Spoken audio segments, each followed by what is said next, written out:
L'escapade de Bébert.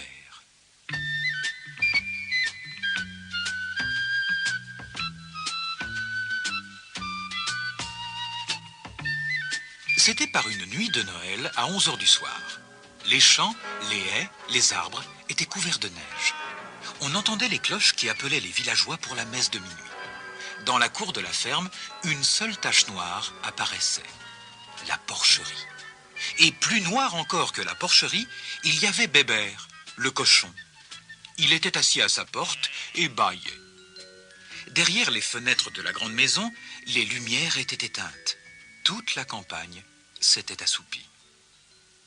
« Comme c'est triste, » soupira Bébert.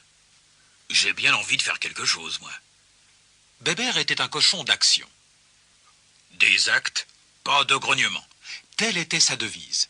Il prit un bel élan, s'élança en courant, fit un saut magnifique et franchit la clôture de sa porcherie. « Je vais aller chercher les lapins, » se dit-il. « Ça leur fera du bien de sortir. » Il alla vers les clapiers, en ouvrit la porte et cria. « Jeannot, Joey, réveillez-vous !»« Qu'est-ce que tu manigances encore ?» dit Jeannot, tout ensommeillé. « Viens !» répondit Bébert. « J'ai une idée pour nous amuser. Allons chanter des chants de Noël. Amène Joey aussi, dépêchez-vous !» Jeannot bondit aussitôt hors de son clapier. Il était enchanté. Mais Joey grogna et s'enfonça au chaud sous la paille de sa litière. Ils durent le tirer par les oreilles.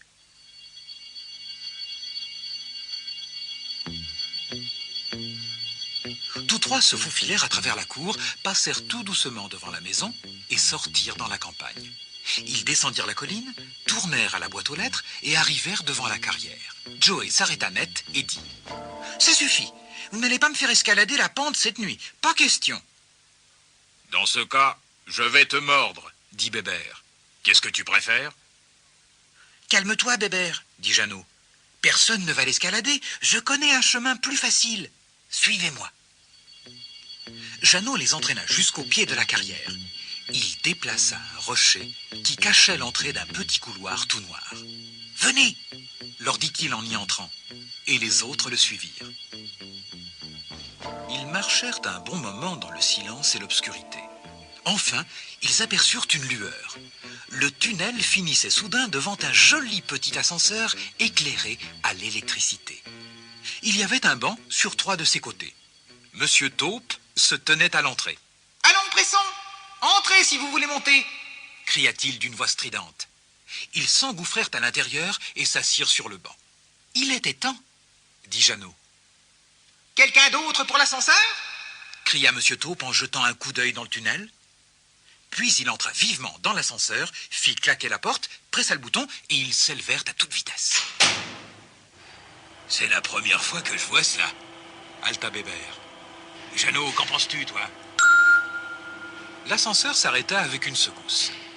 Monsieur Taupe ouvrit brusquement la porte en disant « Sortez! Vite, s'il vous plaît !» Et il claqua la porte derrière eux.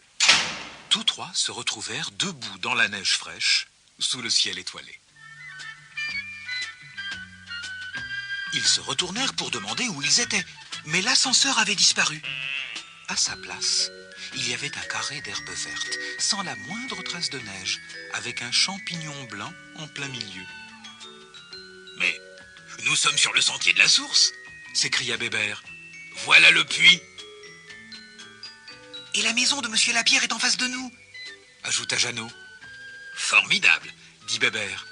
Nous n'avons plus qu'à aller tout droit sous les fenêtres de son salon pour chanter nos chants de Noël. Monsieur Lapierre sortira pour nous féliciter, il nous caressera la tête, nous dira combien nous sommes intelligents et nous fera entrer chez lui. Ce qui veut dire souper au champagne dans la salle à manger. Quel bon moment nous allons passer. » Ils s'empressèrent de traverser le chemin et de s'installer sous les fenêtres. Bébert proposa. « Commençons par mon beau sapin. »« Mais je ne sais pas chanter, » dit Joey, un peu inquiet. « Tant pis, faites de votre mieux tous les deux, » leur conseilla Bébert. « Je chanterai très lentement. Tâchez de me suivre. »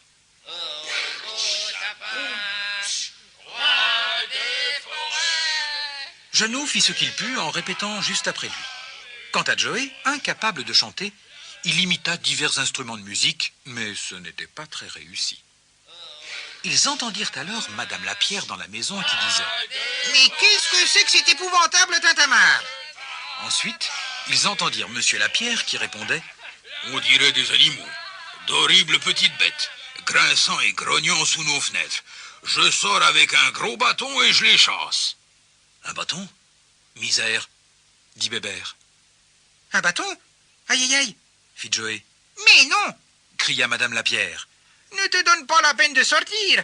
Va par les écuries jusqu'au chenil et lâche les chiens. Les chiens? Misère, dit Bébert. Les chiens? Aïe aïe aïe! Fit Joé.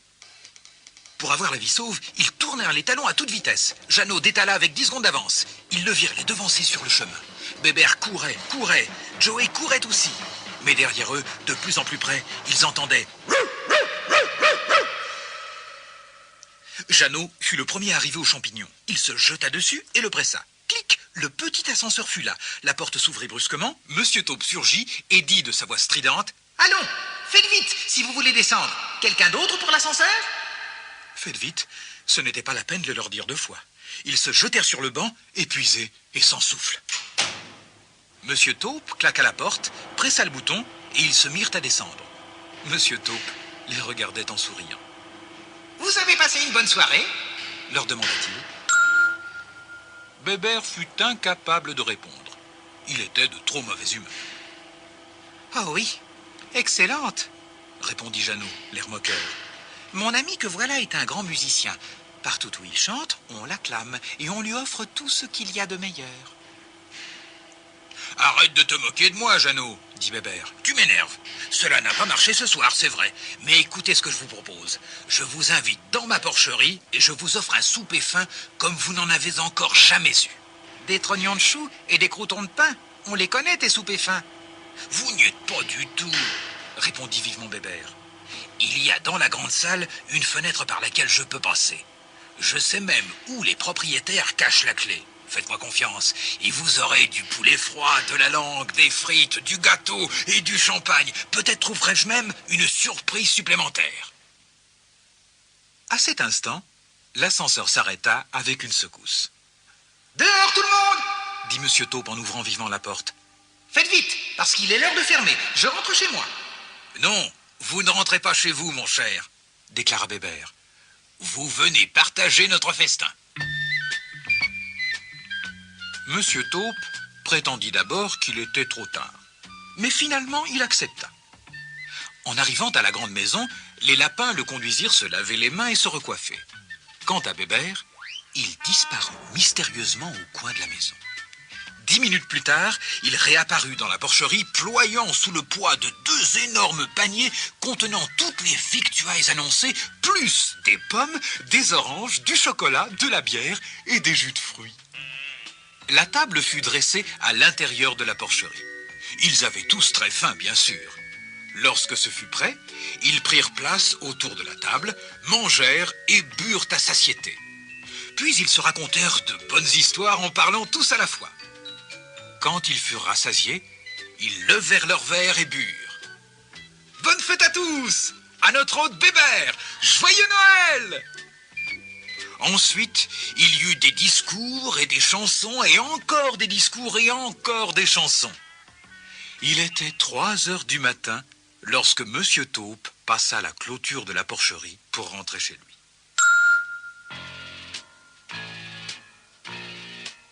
Au matin, quand le fermier et la fermière allèrent voir les lapins, ils découvrirent un beau désordre. Tout était sans dessus-dessous dans les clapiers. Jeannot et Joé dormaient à même le sol et ronflaient bruyamment.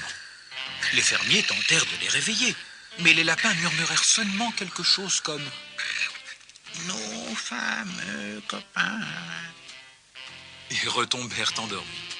« Je n'ai jamais vu ça !» dit la fermière.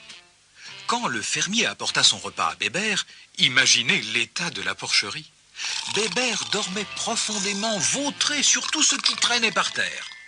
Le fermier le poussa un peu avec son bâton et lui dit « Voilà ton dîner, Bébert. » Mais le cochon grogna seulement quelque chose comme « Mon beau sapin. » « Eh bien, dit le fermier, Quel drôle d'animaux j'ai là.